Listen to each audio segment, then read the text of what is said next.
best DJ.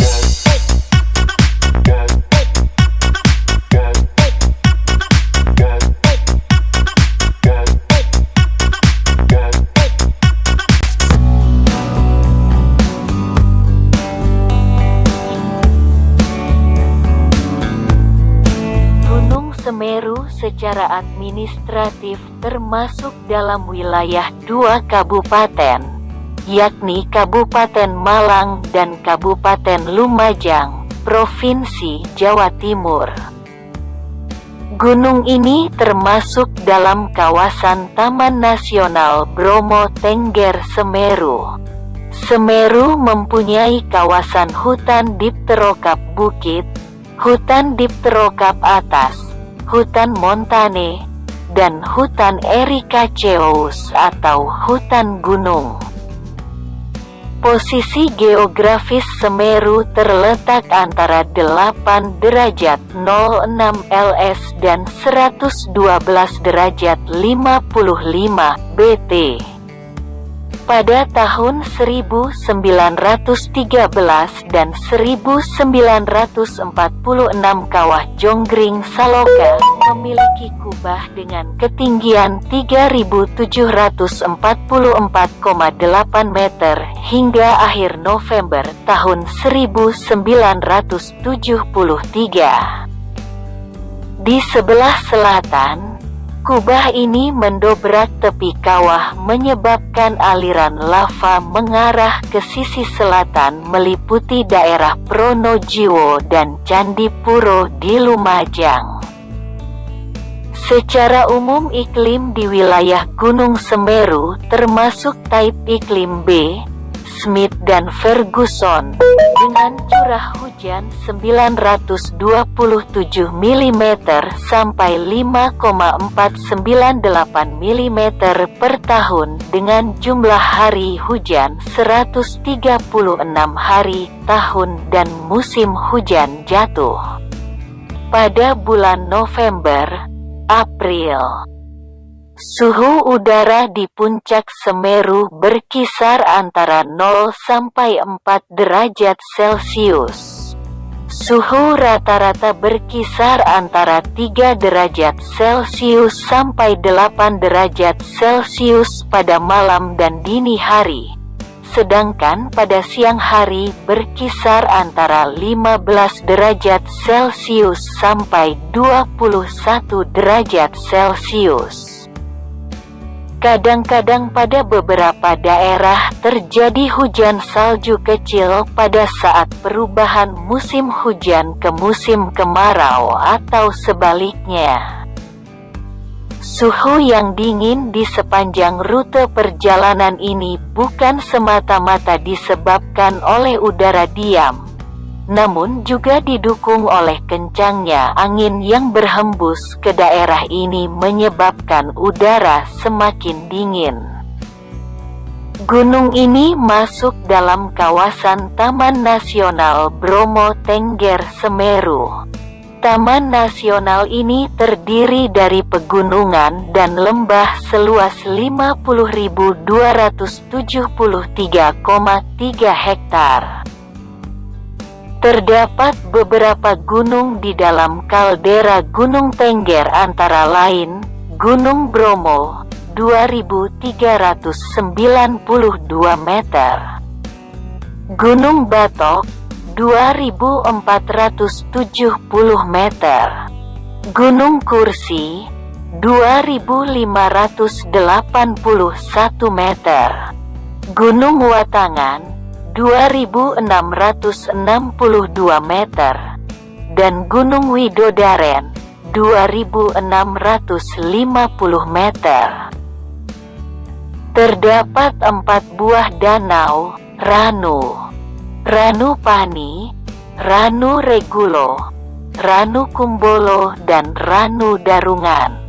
Flora yang berada di wilayah Gunung Semeru beraneka ragam jenisnya, tetapi banyak didominir oleh pohon cemara, akasia, pinus, dan jenis jamuju.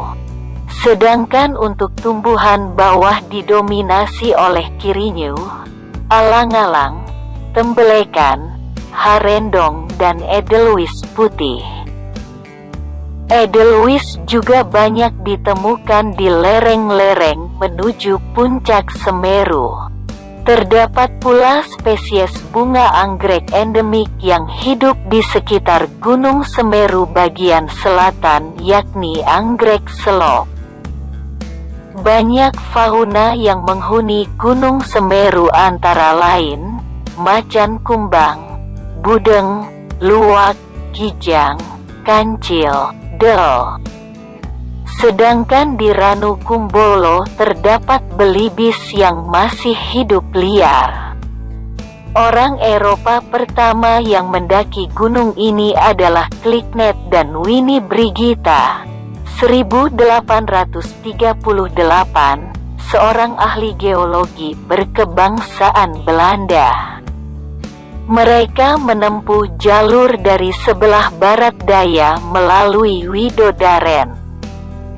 Selanjutnya Junghun, 1945, seorang ahli botani berkebangsaan Belanda, mendaki dari utara lewat Gunung Ayek-Ayek, Gunung Inder-Inder, dan Gunung Kepolo. Pada tahun 1911, Van Gogh dan Heim melalui lereng utara dan setelah 1945 umumnya pendakian dilakukan lewat lereng utara melalui Ranu Pani dan Ranu Kumbolo hingga saat ini. Di puncak Gunung Semeru, puncak Mahameru, pendaki disarankan untuk tidak menuju Kawah Jonggring Saloko. Juga dilarang mendaki dari sisi sebelah selatan, karena adanya gas beracun dan aliran lahar. Gas beracun ini dikenal dengan sebutan wedus gembel, bahasa Jawa yang berarti kambing gimbal, yakni kambing yang berbulu seperti rambut gimbal, oleh penduduk setempat. Suhu di puncak Mahameru berkisar 4–10 derajat Celcius. Pada puncak musim kemarau -0 derajat Celcius, dan dijumpai kristal-kristal es. Cuaca sering berkabut terutama pada siang, sore dan malam hari. Angin bertiup kencang. Pada bulan Desember, Januari sering ada badai. 25 tanaman non-asli telah ditemukan di Taman Nasional Gunung Semeru. Tanaman non-asli yang mengancam secara endemik tanaman lokal ini diimpor oleh ahli botani Belanda Van Steenis di era kolonial. Mereka termasuk Phoniculum vulgare, Verbena brasiliensis, Chromolaena odorata, dan Salvinia molesta. Lumpur erosi dari perkebunan sayuran di sekitarnya menambah lumpur ke Danau Ranupani, menyebabkan danau menyusut secara bertahap. Penelitian telah memperkirakan bahwa danau akan hilang sekitar tahun 2025, kecuali perkebunan sayuran di lereng bukit diganti dengan tanaman keras yang lebih berkelanjutan secara ekologis.